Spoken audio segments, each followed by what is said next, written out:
कैसे भुलाएं। ओम शांति।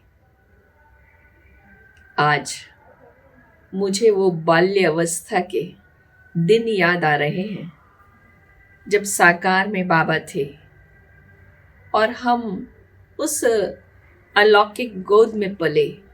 वो दिन कितने अच्छे, मीठे, प्यारे थे। वो दिन तो ऐसे दिन थे जो भाग्य की याद दिलाते हैं कि सचमुच मेरा भाग्य इतना श्रेष्ठ भाग्य है जो प्रभु पालना डायरेक्ट मिली। मुझे याद आता है लगभग मेरी आयु 1.5 वर्ष की थी जब माता पिता ज्ञान में आए, और जब वो मुझे मधुबन में लेके गए तो मेरी आयु 2.5 वर्ष की थी। और 2.5 वर्ष की उम्र के बाद मुझे आज तक का सब कुछ याद है, विशेष वो पल जो बाबा के संग रहे। तो 2.5 वर्ष की उम्र में जब मैं पहली बार अपने माता पिता के साथ बाबा के पास मधुबन में गई तो बाबा ने देखते ही पूछा, बच्ची का नाम क्या है।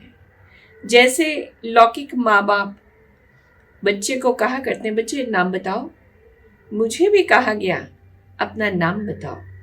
लौकिक में मेरा जो नाम था मैंने नाम बताया। बाबा ने फिर नाम पूछा मेरे लौकिक पिता से कि इसका नाम क्या है। उन्होंने भी लौकिक नाम मेरा बता दिया। तो बाबा ने तुरंत कहा, ये नाम बच्ची के लिए अनुरूप नहीं है, उपयुक्त नहीं है। बाबा इस बच्ची की छठी मनाएगा, बाबा इसको नाम देगा छठी मना करके। और वो बात वही पूरी हो गई। मुझे तो कोई बात ज्यादा समझ नहीं आई थी, लेकिन माँ बाप भी हैरान थे।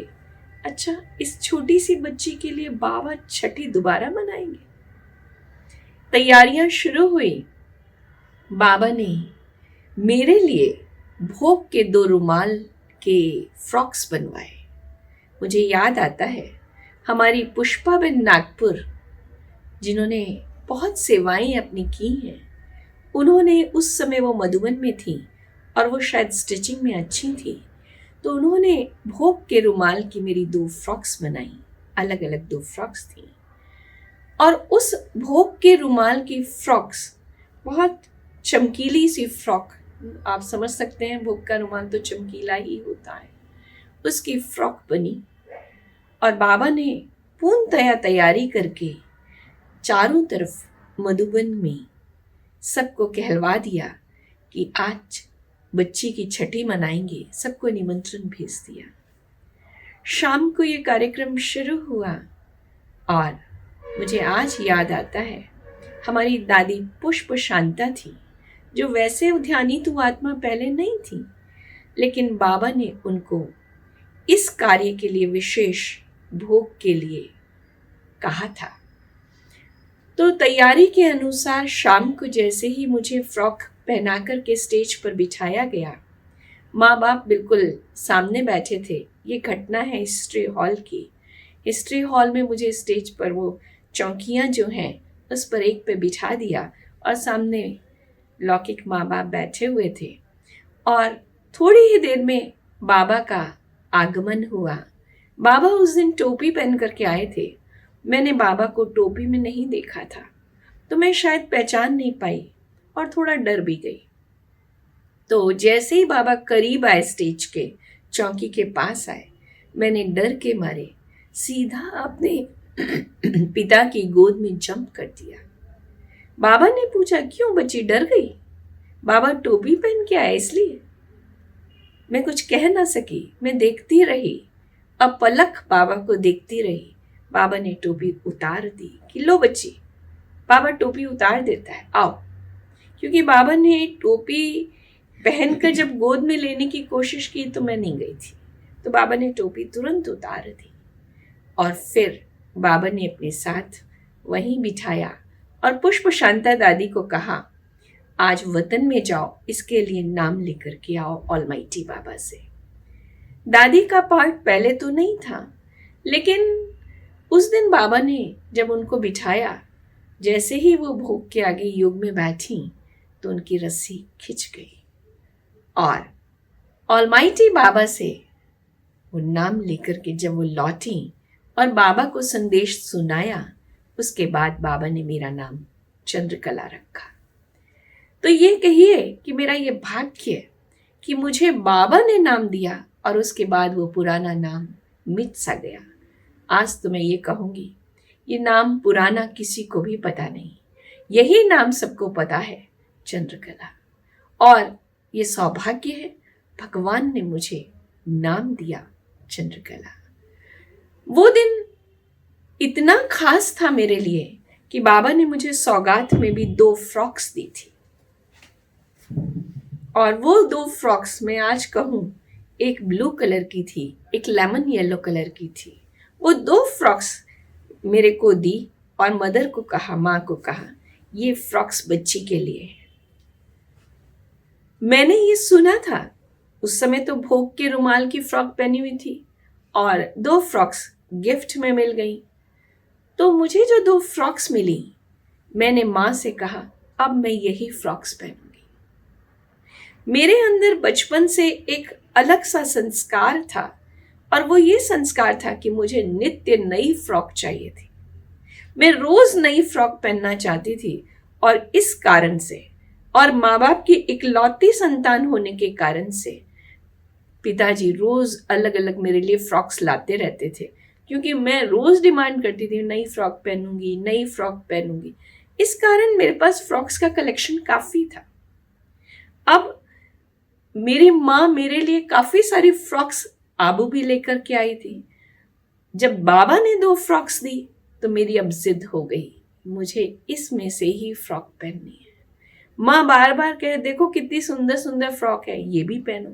क्योंकि बच्चे एक दिन में तो 2-3 ड्रेस बदल लेता है, अब वो कहाँ से आए, 2 ही फ्रॉक है, वो धुले सूखे तब तक क्या पहने। तो माँ के लिए और पिता के लिए थोड़ा सा ये टेंशन सा हो गया, क्या करें, कैसे पहनाएं बच्चे को। तो वो माँ जो है, मेरी जो फ्रॉक्स लाई थी, वो दोनों मदर फादर बाबा के पास लेके गए कि बाबा आप इसको अपने हाथ से दो तो शायद ये बच्चा पहने, क्योंकि ये 2 ही फ्रॉक्स पहन रही है, दूसरा पहन नहीं रही है। तो बाबा ने वो एक एक फ्रॉक खोल के 2-4 फ्रॉक्स दिखाई, देखो कितनी सुंदर फ्रॉक है, देखो ये अच्छी है, ये तुम पहनना, ये बाबा आपको देता है। तो मैंने बाबा से कहा, बाबा ये तो मेरी फ्रॉक से मैं पहचानती हूँ, मैं नहीं पहनूंगी। तो वो सारी फ्रॉक्स मैंने वहीं एक तरह से तज दी, नहीं हाथ लगाया। फिर बाबा ने मुझे और फ्रॉक्स दी और वो दिन था और आज का दिन है, मुझे यज्ञ से ही पालना मिलने लगी। मैंने लौकिक माँ बाप का कुछ भी दिया हुआ पहना ही नहीं। जब से ये नाम मिला, वही दिन वही घड़ी, तब से यज्ञ का ही पहना, ये मेरा भाग्य था। बाबा ने जो फ्रॉक्स दी, जैसी दी, वो मैंने पहनी। उसके बाद वो जिद भी हट गया नहीं पहननी, क्योंकि जो बाबा दे देता था, जो बाबा जयपुर भेज देते थे, वही मैं पहना करती थी। पर मुझे ये याद है कि बाबा मेरे लिए नित्य नई फ्रॉक्स भेजते ही रहते थे। और साथ ही साथ जब मैं बाबा के पास आई तो बाबा ने, ये कहूं पता नहीं, इस यज्ञ पे आकर कौन सी बात मेरे अंदर समा गई, जो वो दिन मैंने उसके बाद कभी बाहर का, वैसे तो उस उम्र में कुछ खाता ही नहीं है बच्चा बाहर का ज़्यादा कुछ, पर कोई टॉफ़ी चॉकलेट कुछ भी नहीं, बाबा जो देता था। तो यज्ञ का ही पहना और वही पालना ली, बाहर का मेरे अंदर कुछ भी नहीं गया। मैं ये कह सकती हूँ आज, मुझे बाहर का समोसा कचौड़ी कोई टेस्ट मुझे अनुभव नहीं, मुझे पता ही नहीं है कैसे क्या टेस्ट होता है। जो माँ घर में बनाती थी वही मैंने खाया। अब एक और बात, महत्वपूर्ण बात पर मैं आना चाहती हूं कि लगभग इस तरह से मेरी यज्ञ में पालना होती रही। अब सीधा मैं अंतिम घड़ियों की ओर ले जाना चाहती हूं। मेरी आयु लगभग 5.5 वर्ष की थी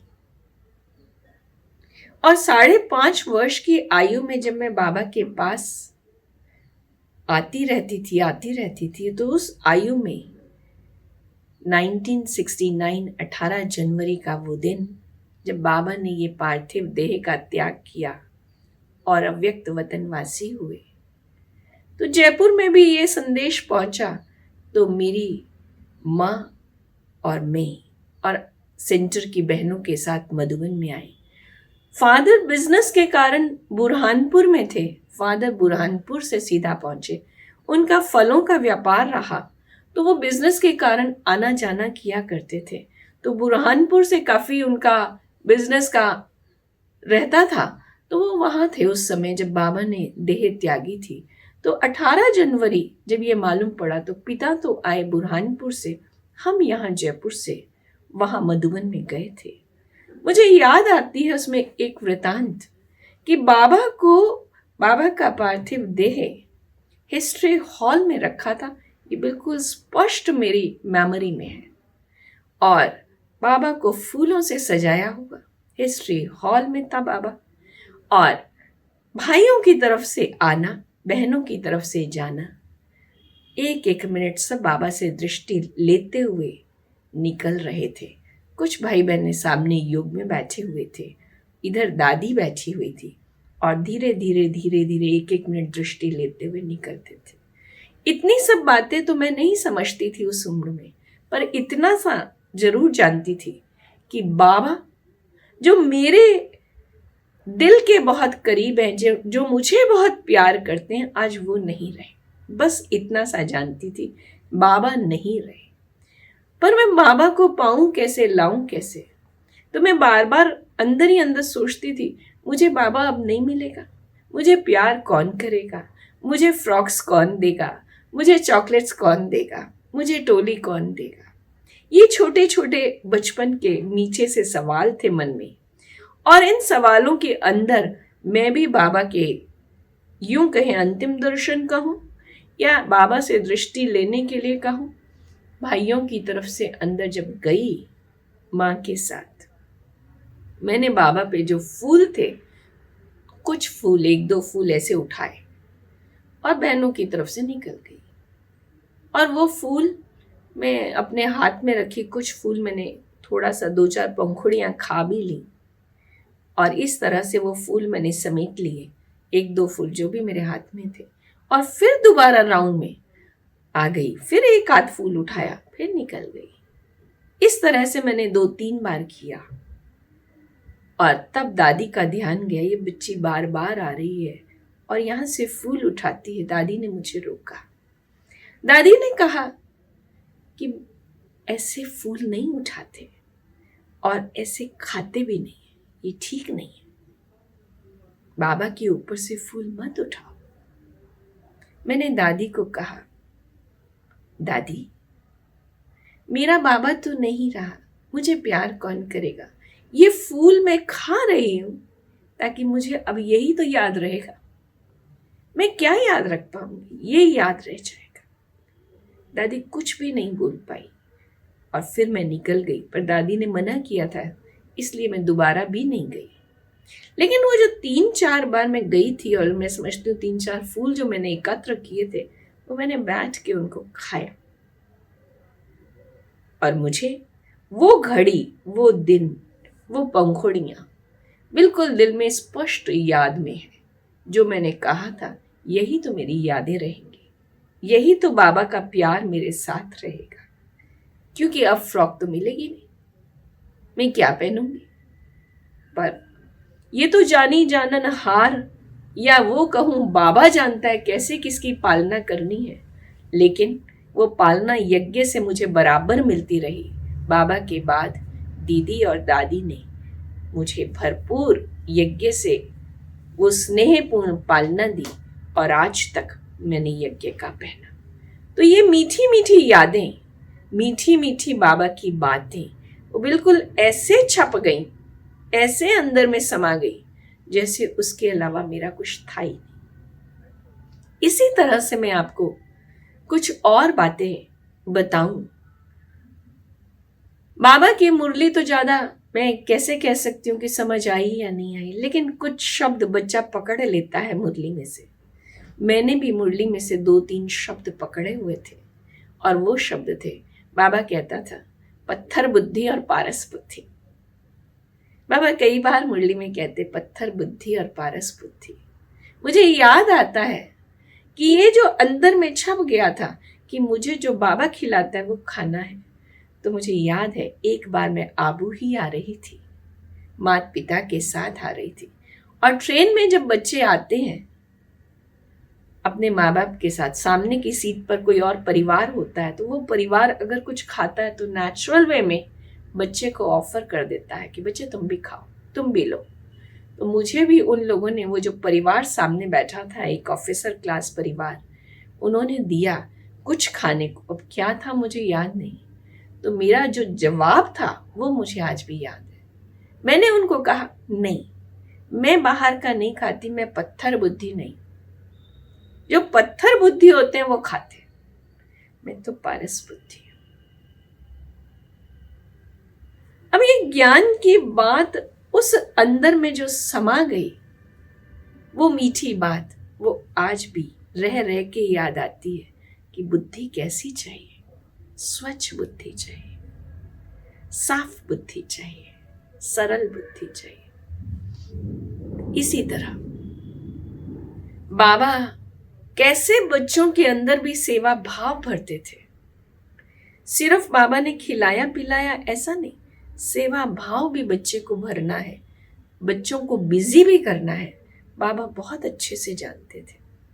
मुझे याद है वो पल कि आज भी झोंपड़ी के पास अगर हम जाएं और देखें, आज भी एक बहुत सुंदर बड़ा सा वृक्ष आम का आज भी है। मैं ये बात कर रही हूँ आपसे पांडव भवन बाबा की जो झोंपड़ी बनी हुई है, उसके बिल्कुल बाउंड्री पर ही आप देखेंगे गार्डन में आम का बड़ा सारा वृक्ष है। और वृक्ष पर जब बच्चे कैरी देखते हैं तो आप समझ सकते हैं बच्चों का मन लालायित हो उठता है कैरी देख कर कि मुझे कैरी खानी है। मैं भी उस समय जब वहां से खेलती हुई गुजरती थी तो मुझे लगता था मुझे कैरी खानी है, कैरी खानी है, कैरी खानी है। और कैरी लाऊं कैसे, खाऊं कैसे? तो बच्चा क्या करेगा, अब आप समझ सकते हैं। छोटा सा पत्थर उठाया, वो फेंका, शायद कैरी टूट जाए, पर आप समझ सकते हैं कि पत्थर फेंकते तो कहीं किसी को लग भी सकता है। तो बाबा के साथ जब मैं आती थी और मैं कहती थी मैं कैरी खाऊं और मैं पत्थर उठा के करने की कोशिश करती थी, तो बाबा बोलते थे बच्चे नहीं नहीं। तो कैसे सिखाया? बाबा ने कहा नहीं देखो, ये बाबा के घर की फुलवाड़ी है, ये फल है, और इसलिए सेवा करते हैं तो मेवा मिलता है, बिना सेवा के कोई मेवा नहीं। आपको चाहिए ना तो पहले थोड़ी सी सेवा करो। अब बच्चा क्या सेवा करेगा? मेरी उम्र मुश्किल से 3-4 साल के अंदर की होगी, क्या सेवा करेगा? तो सेवा के लिए बाबा ने जो मुझे विधि बताई वो बड़ी न्यारी और प्यारी थी कि बाबा ने कहा गार्डन में जाओ, घूमो, जितने पत्ते पड़े हैं उठाओ, और साइड में मैं देखती हूँ आज भी एक टोकरी रखी हुई है, वो बांस की छोटी सी टोकरी, उसमें डाल के आओ। मैं 2-4 पत्ते उठाती थी, डाल के आ गई। अब बाबा या तो टोली दो, केरी दो, कुछ तो चाहिए। तो या तो मेरी नजर जाती थी अंगूर की बेल पर या केरी पर, मुझे ये चाहिए। तो बाबा ने कहा अच्छा ठीक है बच्चे, मिलेगा। तो बाबा आज भी मैं देखती हूँ वो पत्थर का बैठने की बनी हुई है, जिसमें वो पत्थर लगा हुआ है, बैठने का स्थान बना हुआ है। अब तो मार्बल के हो गए, लेकिन पहले वो पत्थर का रखा हुआ था। उस पर बाबा मुझे खड़ा किया, बोला अच्छा जंप करो, ऊपर मुंह करो, जंप करो, जितना तुम्हारे मुंह में आए ना उतने तुम्हारे, जितने तुम्हारे मुंह में। अब एक भी नहीं आता था क्योंकि हाइट पहले ही कम और वृक्ष इतना ऊंचा, ना हाथ जाए ना मुंह जाए। अब 3-4 जंप लगा लो और फिर उसके बाद बाबा हम तो थक गए, लेकिन हमारे को मिला ही नहीं, आम तो आया ही नहीं। बाबा ने कहा देखो बाबा को याद करोगे ना तो आ जाएगा, आया नहीं। फिर बाबा तो बाबा ही थे, खेल पाल करते। बाबा ने वो आम साइड में बाबा निकाल के रखते थे, बाबा के पास होती थी टोली भी, कैरी भी। फिर बाबा उसमें से देते थे, देखो बच्चे तुमने जंप लगाया ना, बाबा के पास आ गया, लो। आपके पास नहीं आया ना, बाबा के पास आया। और बाबा मुझे कैरी देते थे या टोली देते थे। टोली में मुझे आज भी याद है तोशा, जिसको हम प्यार से बोलते थे। थोड़ा सा बड़े हुए तो कहते थे ये तो कैप्सूल है, और प्यार से खाते थे। तो बाबा वो तोशा कहूँ, कभी कैरी कहूँ, कभी ग्रेप्स कहूँ, देते थे। पर पहले सेवा, पत्ते उठाओ, डाल के आओ, फिर मिलेगा। तो ये आदत सी पड़ गई, संस्कार ही पड़ गया कि जाओ। पहले भाग भाग के हम अपने आप ही उठा लेते थे और फिर बाबा से बोलते थे बाबा सेवा हो गई। अब सेवा तो उतनी सी होती थी उस बचपन में, लेकिन हाँ, लेकिन ये भाव अंदर में समा गया। तो इस तरह से बाबा के अंग संग जो पल छोटे बाल्यावस्था में बीते, वो आज भी मेरे अंदर तरोताजा हैं और बहुत मीठे प्यारी यादें समाई हुई हैं अंदर में बाबा के संग की। ओम शांति।